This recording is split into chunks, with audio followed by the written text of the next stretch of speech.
자, 안녕하세요. 오늘은 개화당의 근대 운동에 대해서 살펴보는 시간이 되겠습니다. 우리 지난 시간까지 이제 그 개화 정책이 시작되는 얘기 했었고요. 그리고 이제 그게 좌절되면서 이모군란 하는 얘기까지 했습니다. 그리고 나서 이제 이모군란 이후에 온건계합파와 급진계합파로 나뉘는 얘기까지도 지난 시간에 다루었습니다. 그래서 오늘은 그 급진계합파들이 이제 벌인 사건이죠. 어떻게 보면 우리나라 민주주의의 그 첫 시초가 될 만한 그런 혁명적인 사건이었는데, 안타깝게도 이제 제대로 된 정세 파악도 못하고 뭐 여러 가지로 좀 미숙한 점을 보이다가 결국 3일 만에 끝납니다. 바로 갑신정변 이야기입니다. 자, 1884년 갑신정변이 시작이 됩니다. 이 갑신정변은 일단 배경부터 이제 경과 진행 과정, 그리고 나서 결과, 뭐 이들의 주장, 뭐 이런 것들이 이제 자세하게 다루실 예정이고요. 이제 하나씩 이제 살펴보도록 할게요.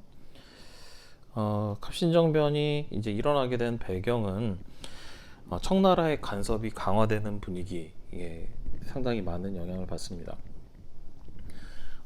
안 그래도 우리나라가 그 청나라에게 사대를 하던 나라였는데, 이모군란 이후로는 이런 사대하는 분위기에 더하기 이제 청나라군이 주둔을 하고 있는 그런 상황까지 겹치면서 청나라의 간섭이 이제 강화되는 분위기였습니다. 여기에 따라 또 당연히 정부에서는 청나라에게 잘 보여야 권력이 유지가 되었기 때문에 청나라의 간섭이 강화되고, 그리고 정부의 친청 정책이 강화되고요. 이 청나라의 그런 개화 사상을 받아들였던 온건 계합파들도 이때 이제 상대적으로 온건 계합파가 이제 영향력이 커진 거죠.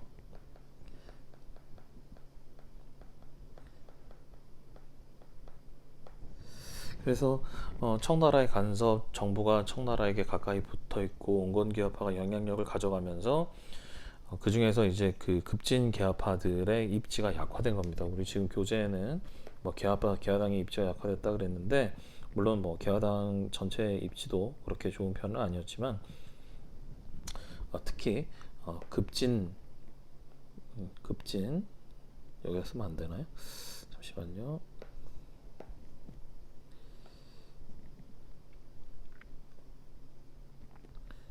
이렇게 해서 시작해서 급진 이렇게 쓰면 되겠네요. 기어가 어디 갔니? 자, 급진계하당의 입지가 약화되었다, 이렇게 설명을 할게요. 특히 이제 이걸 잘 보여주는 사건이 뭐였냐면 이제 차관 교섭에서 실패했다, 이게 되는데요. 이 차관 교섭 실패 사건은 상당히 중요한 갑신정변을 일으키는 원인 중에 하나입니다. 일본 입장에서 생각해 보면, 이제 우리가 지금 우리하고 청나라 사이 얘기만 했지만 일본 입장에서 생각해 보면, 그동안의 조선은 일본에게만 개항되어 있는 시장이었고 일본이 독점적으로 가져가던 시장인데, 지금 이모군란을 계기로 해서 청나라 세력들이 급속도로 세력을 키우는 과정이었기 때문에 일본으로서는 이러다가 잘못하면 청나라에게 조선을 뺏기겠다라고 이제 생각을 할 수 있는 상황이었죠. 그래서 급진계합파들에게 접근해서 우리 일본에서 돈을 빌려줄 테니 이 돈을 가지고 개화 정책을 해보는 게 어떻겠냐, 이렇게 이제 접근을 한 거죠. 당시 이제 그 계합파들의 입지가 줄어드는 이유는 뭐냐면, 이모군란이 일어났었던 배경이 구식군인들한테 월급을 제대로 지불하지 못하는 상황 때문이었는데, 그건 나라에 돈이 없어서 그랬던 거거든요. 그러니까 개화 정책도 돈이 있어야 시행을 하는데, 지금 돈이 없어서 개화를 못하는 상황이다 보니 일본이 돈을 빌려주겠다는 얘기가 얼마나 반가웠겠어요. 그래서 이제 급진계합파들이 큰 소리 떵떵 치고 돈을 빌리러 갔는데, 일본이 일본한 거죠. 물론 이제 일본도 내부 사정이 있어서 못 빌려준 겁니다만 못 빌려주겠다고 한 거예요. 그러니까 국내에다가는 돈 빌려올 거다라고 큰 소리 떵떵 치고 왔는데, 일본에서는 사정 때문에 못 빌려준다고 하니 빈손으로 돌아와 있는 상황이 됐죠. 그래서 안 그래도 온건계합파나 이제 친청파들에게 밀려가지고서 급진계합파들이 벼슬이 이제 밀려나는 상황. 안 그래도 벼슬도 그렇게 높은 벼슬도 아닌데 그 벼슬에서 막 밀려나는 상황이다 보니까 이제 굉장히 불안감을 느끼게 된 거죠. 거기에 이제 또 다른 조건이 하나가 추가되는데 청나라가 프랑스하고 전쟁을 하기 시작을 합니다. 그러니까 베트남을 놓고 이제 청나라하고 프랑스가 이제 서로 싸우는 청포 전쟁이 시작이 되는데 이 청포 전쟁 때문에 청나라 군대 일부가 철수합니다. 청해 군대 일부가 이제 철수를 했죠. 이제 여기서 판단착오를 한 겁니다. 그러니까 청나라가 두 군데에서 전쟁을 하지는 못할 테니까 프랑스랑 싸우느라 정신이 없으니 지금 이 틈을 이용해서 이제 권력을 교체를 하면 청나라도 나중에 뭐라고 하지 못할 거다라고 생각을 한 거죠. 근데 이제 그게 잘못된 생각이었지. 자, 그럼 계속 볼까요? 주요 이제 진행 과정을 살펴보시면 우정국에서 정변을 일으킵니다. 여기 우정국 잘 기억해 두세요. 이 우정국은 우리나라에서 최초로 우편 제도를 이제 시행을 하는 기구였어요. 근데 이 우정국 개국 기념 축하 파티장에서 사고를 치기로 한 거죠. 이날은 뭐 여러 이제 대신들도 참여를 하고 뭐 그런 자리에서 이제 뭐 행사가 끝나고 나면 당연히 이제 파티로 이어질 테니까 이곳에서 뭐 술도 한 잔씩 하고 이러면서 조금 이제 마음이 풀어진 틈을 이용해서 사고를 치기로 한 거예요. 그래서 이제 우정국 밖에다가 불을 지르고 그 불에 놀라서 사람들이 이제 뛰쳐나오면 이제 뛰쳐나온 사람들은 이 사실을 모르는 사람들이니까 모두 베어버렸죠. 숨어있던 병력들이 이 사람들을 처리해버렸고, 그리고 그 뒤에 이제 우정국에서의 사건이 정리가 된 다음에 바로 이제 그 궁궐로 쫓아 들어가서 궁궐을 지키는 사람 뭐 병사들 그리고 궁궐의 뭐 내시들 상궁들을 모두 급진계합파가 그날에 맞춰서 자기 편으로 맞춰놨기 때문에 고종한테 뛰쳐간 거예요. 그래서 고종에게 지금 반란이 일어났으니 어서 피하셔야 합니다 이렇게 된 거죠. 사실 지들이 일으킨 건데. 그러면서 이제 고종한테 뭐 모든 권한을 위임받는다라는 문서까지 받으면서 개화당 정부가 수립이 됩니다. 그리고 이제 여기에 맞춰서 14개 조의 개혁 정강이 발표되죠. 그건 여기 밑에 자세하게 다시 나와 있습니다. 그런데 이 명성황후가 좀 눈치가 빨랐던 것 같아요.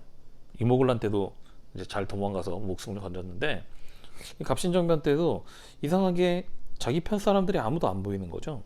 그래서 이건 뭔가 좀 이상하다 해가지고 이제 알아본 결과 이게 사실은 얘들이 반란 세력이구나 하는 걸 이제 눈치를 챈 거죠. 그래서 청나라 그 군 주둔, 청나라 군대 주둔을 하고 있었던 이 청나라 군을 지도하는, 이끌고 있는, 지휘하는 사람에게 몰래 편지를 보내서 개입하도록 이제 요청을 합니다. 이때 이제 개입한 사람이 이제 그 유명한 위안스카이죠. 중국 역사에서 청나라를 무너뜨리고 중국의 민주공화국을 세운 유명한 인사 중에 하나였던 위안스카이가 당시 이제 우리나라에 그 파견되어 있는 청나라군의 지휘관이었기 때문에 이 사람이 이제 개입을 하면서 결국 실패로 돌아가게 됩니다. 일본이 그 좀 뭔가 착각을 했었던 거죠. 그래서 청나라군은 개입 안 할 거고 일본이 도와줄 테니까 쉽게 할 수 있다. 그래서 이제 궁궐 밖에다가 일본군이 이렇게 쭉 둘러서 궁궐을 지키는 모습을 하고 있었는데 이게 백성들 눈에는 급진계합파들이 나라를 일본에 팔아서 일본군이 우리 이제 임금을 협박하고 있다 이렇게 보인 거예요. 그래서 이제 청나라군이 이제 쳐들어와서 일본군을 몰아내고 급진계합파들을 잡아갈 때 백성들은 자기들을 위해서 일어난 급진계합파들이긴 하지만 그 급진계합파들을 이제 뭐 처벌하는데 아주 강경한 목소리를 내고 뭐 이랬다고 합니다. 자, 그러면 이 사람들은 뭘 하기 위해서 그럼 이런 사건을 쳤을까? 거기에 대한 내용을 볼 건데요. 이게 14개조 개혁 정강입니다. 일단 가장 첫 번째로 나오는 내용은 청나라에 대한 조공 폐지, 즉 청나라하고 대등한 관계를 요구한 거고, 이제 끌려가 있었던 흥선대원군을 이제 되돌려 놔라라고 이제 요청을 합니다. 이 흥선대원군이 아무리 저기 경복궁 중건 등으로 인기가 없어지긴 했지만 그래도 국가의 원로로서 역할을 하고 있었기 때문에 이 사람을 데리고 와야죠. 또 이 사람이 데리고 와줘야 명성황후를 좀 견제할 수 있었겠죠.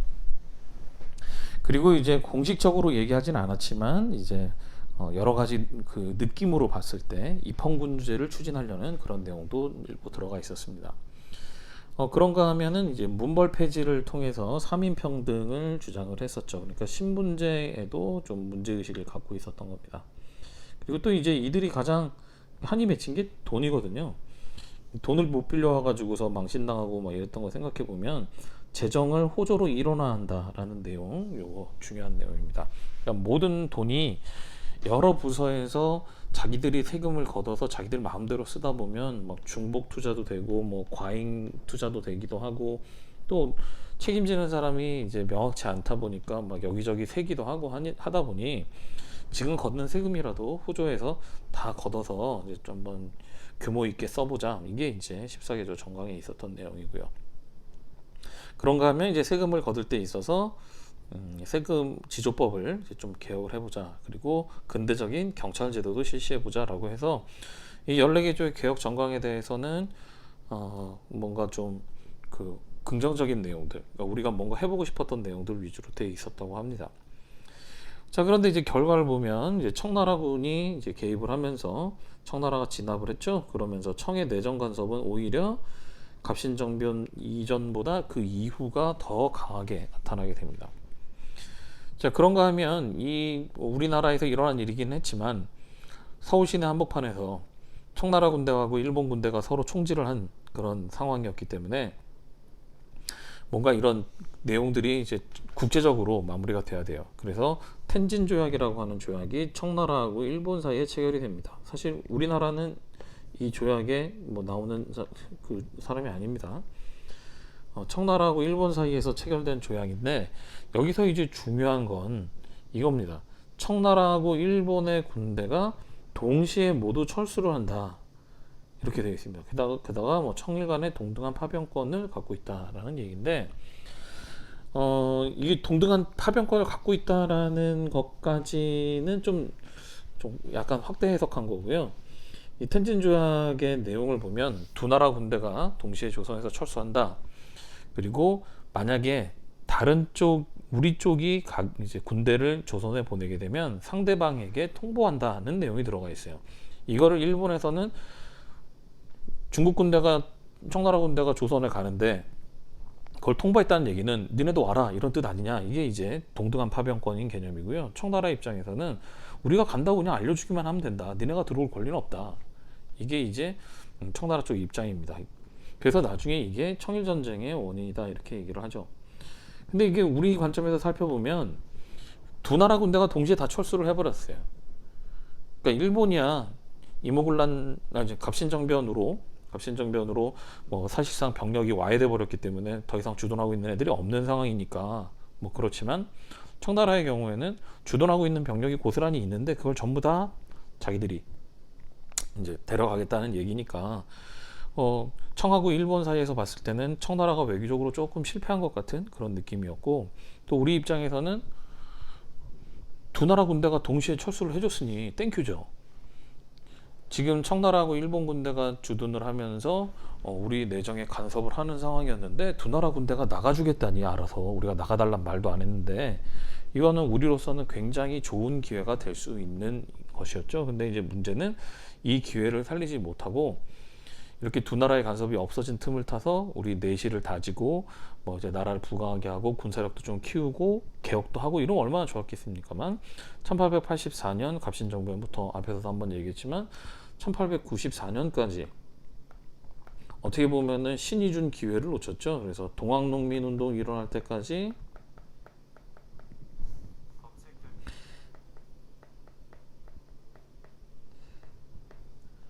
동학농민운동이 일어날 때까지 개혁은 없습니다.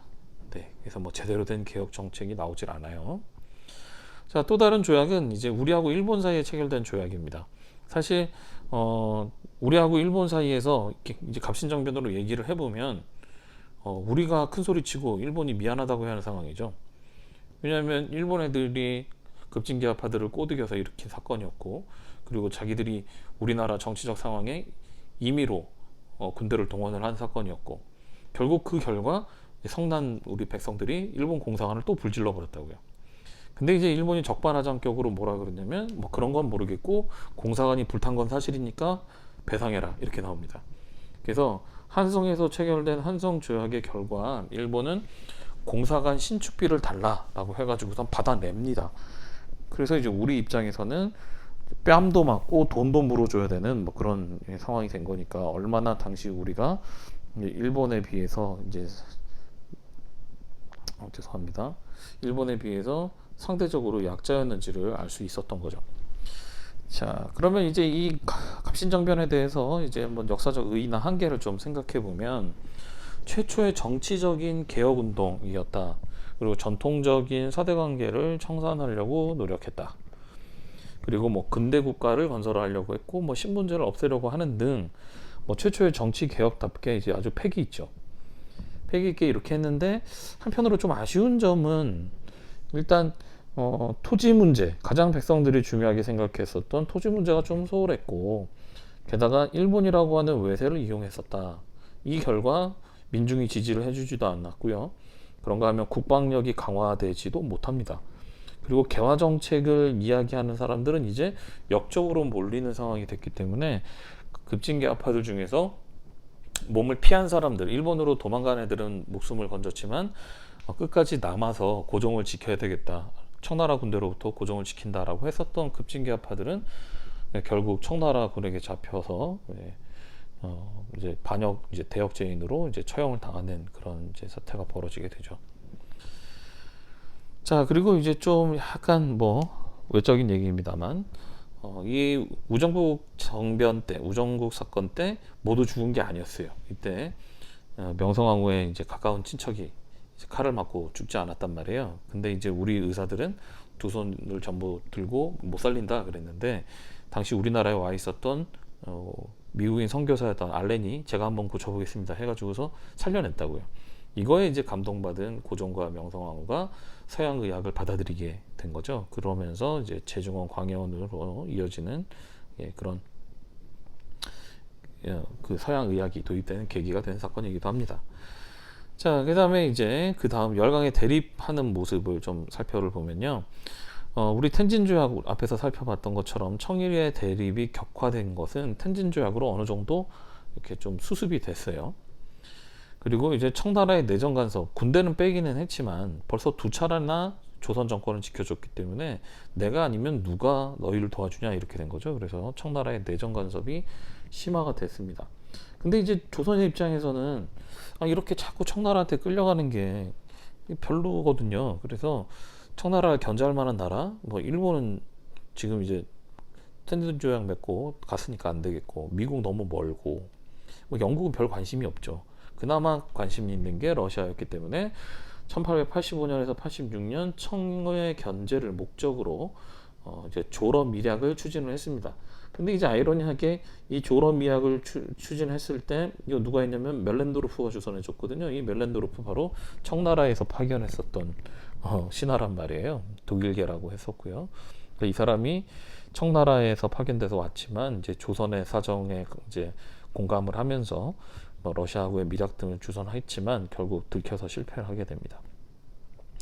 자, 그리고 이 84년부터 94년까지 이 10년 동안의 그 공백기에 주요 사건으로 터진 게 뭐냐면 바로 영국이 우리나라의 섬 하나를 마음대로 점령한 사건이었었죠. 이게 1885년 거문도 사건입니다. 당시 그레이트 게임이라 그래서 영국과 러시아는 전 세계를 뭐 바둑판, 장기판 삼아 가지고서 서로 장군 멍군을 부르고 있는 중이었어요.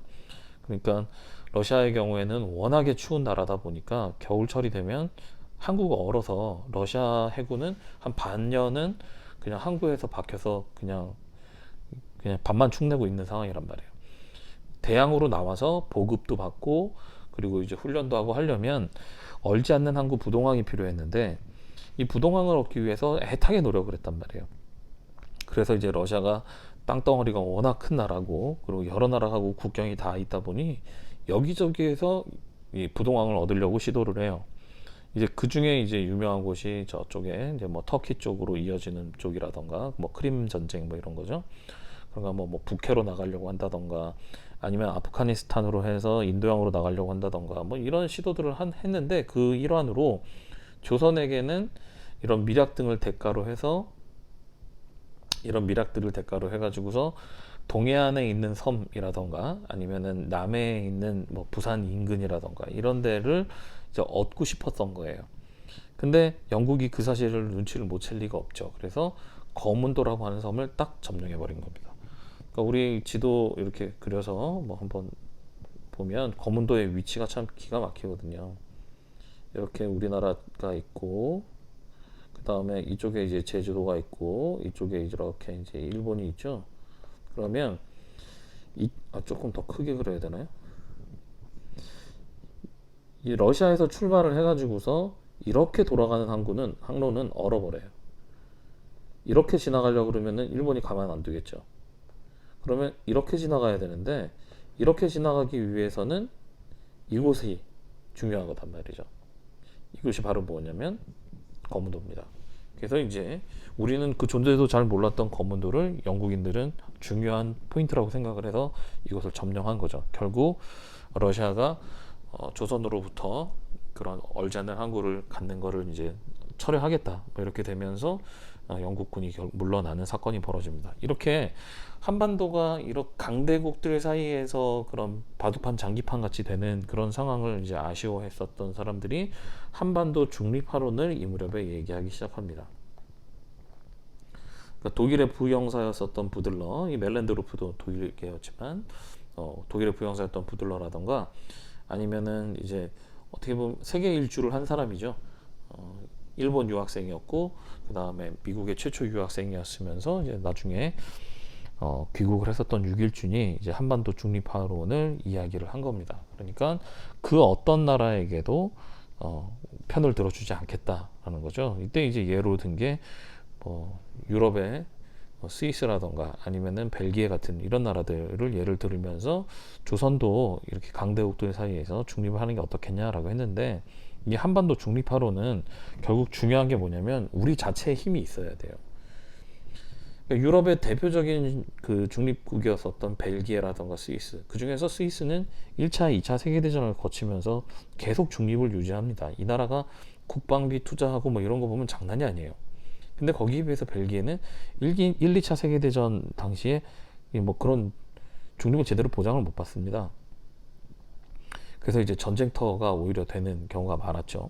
그래서 우리도 지금 19세기 말에 러시아, 뭐 일본, 미국, 중국 이 사이에서 껴 있었던 게 지금 21세기 지금도 사실 비슷하거든요. 그래서 이 한반도 중립화론 이런 거 얘기하려면 당장 우리나라의 국력을 키워놓는 게 우선입니다. 자, 근대적인 개혁 추진해서 이제 우리 다음 시간부터 좀 이제 살펴볼 내용들을 그냥 간략하게 맛만 좀 볼게요. 1894년 이후에 벌어진 일들인데요. 1894년 초에 동학운동이 진행이 됩니다. 그리고 이 동학운동이 영향을 줘서 갑오개혁의 이제 첫 단추가 끼어지기 시작을 하죠. 근데 그 짧은 틈을 이용해서 청일전쟁이 일어납니다. 그래서 우리가 뭐 갑오개혁을 뭐 하는 과정에서 이 청일전쟁의 영향을 받게 되어 나중에 자세히 얘기하겠습니다. 그리고 청일전쟁에서 일본이 승리하고 끝났는데 일본의 승리의 기쁨, 일본이 이겼다라는 기쁨을 이제 채 얼마 가기도 전에 일본은 세 나라, 등치 큰 세 나라의 간섭 때문에 자기들이 먹은 거를 토해내게 됩니다. 일본이. 그러면서 이제 러시아, 뭐 독일, 프랑스 등에 대해서 감정이 안 좋아지죠. 그리고 이제 이 삼국 간섭 이후에 이 조선이 일본 바보 별거 아닌데 이러면서 이제 러시아에 붙으려고 하자 을미사변이 일어나서 명성황후가 일본인들 손에 죽죠. 그리고 이때 처음으로 을미의병이라고 하는 의병이 일어나게 됩니다. 그런데 이제 이 무렵 이제 일본의 감시를 피해서 이제 러시아 공사관으로 고종이 이제 탈출을 하신 거죠. 아간파천을 하면서 이제 분위기가 좀 이제 반전이 됐고요. 이때부터는 러시아하고 일본 사이에 균형이 이루어지면서 러시아하고 일본이 서로 더 이상 조선에 대해서 이렇게 좀 좋게 해결합시다 뭐 이렇게 됐습니다. 그리고 그 과정에서 이제 독립협회가 만들어져서 1896년부터 98년까지 우리나라의 민주주의 발전을 위해 노력을 했는데 문제는 이들이 좀 너무 오바를 해요. 나중에 되면 그렇게 돼서 오히려 역풍을 받고 고종으로부터 이제 탄압을 받으면서 결국 이들은 사라지고 1897년 대한제국이 수립이 된 이후 대한제국을 중심으로 한 개혁들이 이제 펼쳐지게 됩니다. 그래서 아간 파천이 끝나고 난 다음부터 이제 러일 전쟁, 그 을사조약이 체결되는 게 이제 러일 전쟁 때문인데, 러일 전쟁 때까지 약 또 한 8, 9년 정도의 또 좋은 시간이 있었지만 이 시간을 또 잘 활용하지를 못했죠. 그래서 결국 러일 전쟁에 휘말려 들면서 을사조약이라고 되어 있습니다만 요즘 늑약이라고 많이 하죠. 을사늑약, 을사늑약이 체결되면서 우리가 외교권을 빼앗겼고요. 그리고 그때부터 이제 식민지로 들어가는 길을 밟게 됩니다. 뭐 여기 을사늑약에 반대하는 을사의병이 생기기도 하고요. 애국개몽 운동이 막 가열차게 벌어지기도 하고요. 그런데 이제 고종이 헤이그 특사를 보내면서 군대도 해산당하게 되고 고종 스스로도 퇴위를 당하는 사건이 1907년에 벌어지고 여기에 따른 또 정미의병이 또 벌어지죠. 그러다 결국 이 모든 게 다 마무리된 게 1910년 일제가 우리를 강제로 식민지로 삼았던 겁니다. 자, 여기까지 하시고요. 다음 시간에 우리 이 개화 운동 이후에 벌어졌었던 사건들 정리하도록 하겠습니다. 수고하셨습니다.